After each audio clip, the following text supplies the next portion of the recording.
Os livros 1 e 2 de Samuel. São dois livros separados em nossas Bíblias modernas, mas essa divisão se deve simplesmente ao tamanho do pergaminho. Ele foi originalmente escrito como uma história coerente. Nesse vídeo, nós vamos abordar somente o livro 1 de Samuel.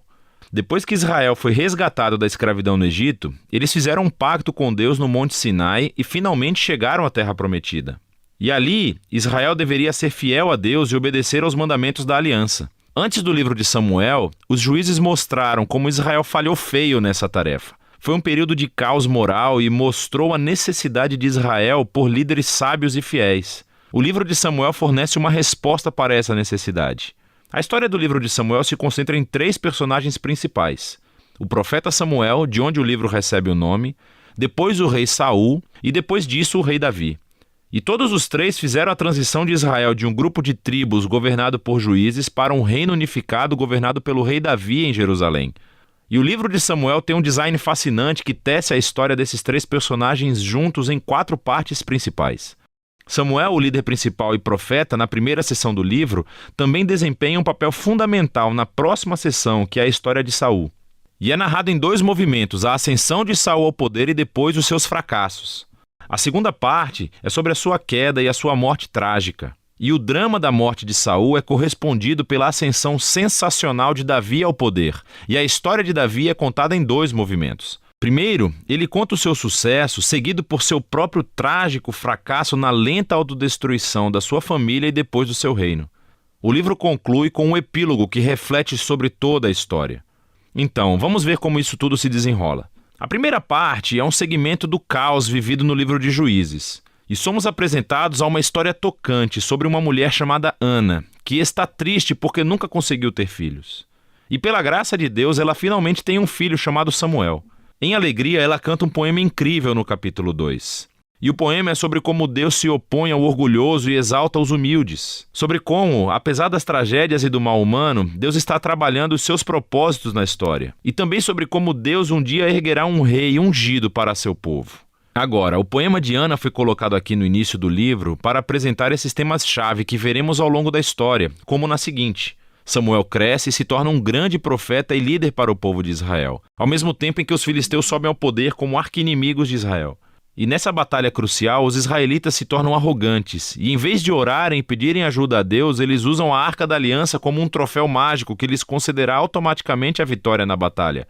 E assim, por causa de sua presunção arrogante, Deus permite que Israel perca a batalha e a arca é roubada. Então os filisteus pegam a arca e a colocam no templo do seu deus, Dagon. E então o Deus de Israel derrota os filisteus e o deus Dagon sem um exército, enviando pragas sobre o povo. Os filisteus não querem mais a arca e, obviamente, a enviam de volta para Israel. E a moral dessa pequena história parece ser isso: Deus não é o troféu de Israel, e ele se opõe ao orgulho entre os filisteus, mas também entre o seu próprio povo. Assim, Israel precisa permanecer humilde e obediente se quiser experimentar a bênção da aliança de Deus, o que inicia a próxima grande sessão. Os israelitas vêm a Samuel e dizem: Ei, queremos um rei como todos os outros povos. Vai encontrar um para nós. E Samuel, que está irritado, vai consultar Deus. E Deus diz: sim, todos os seus motivos estão errados, mas se há um rei que eles querem, então dê-lhes um. E assim somos apresentados a Saul. Saul é uma figura trágica porque ele começa cheio de promessas. Ele é alto, ele é bonito, ele é um candidato perfeito para um rei. Mas ele tem falhas profundas de caráter.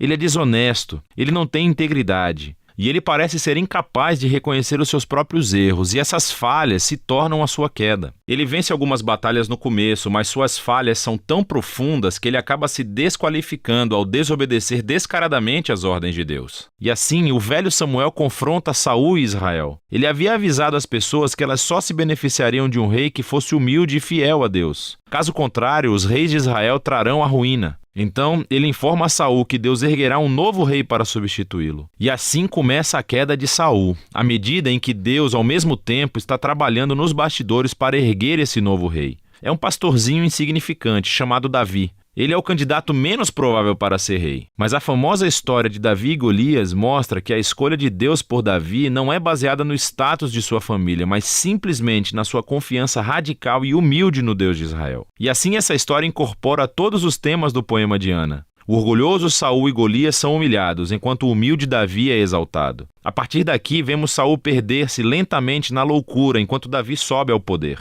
Então Davi começa a trabalhar para Saul como general. E ele ganha todas as batalhas e também ganha toda a fama. Assim, Saul fica com inveja e começa a perseguir Davi, caçando-o e tentando matá-lo. Davi não fez nada de errado, portanto ele simplesmente foge e espera no deserto. E aqui vemos o verdadeiro caráter de Davi. Ele tem múltiplas oportunidades para matar Saul, mas não o mata.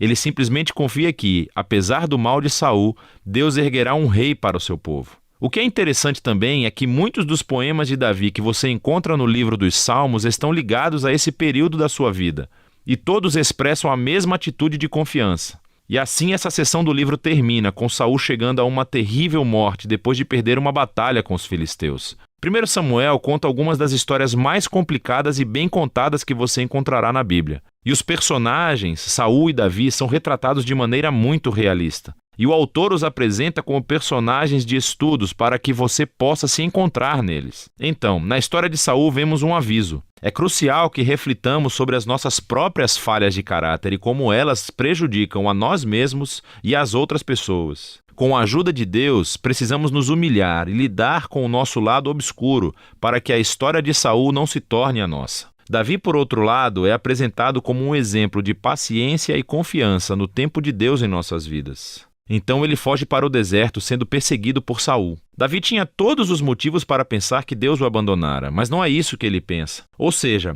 a história de Davi nos encoraja a confiar que, apesar do mal humano, Deus está trabalhando os seus propósitos, opondo-se aos orgulhosos e exaltando os humildes. E é disso que se trata 1 Samuel.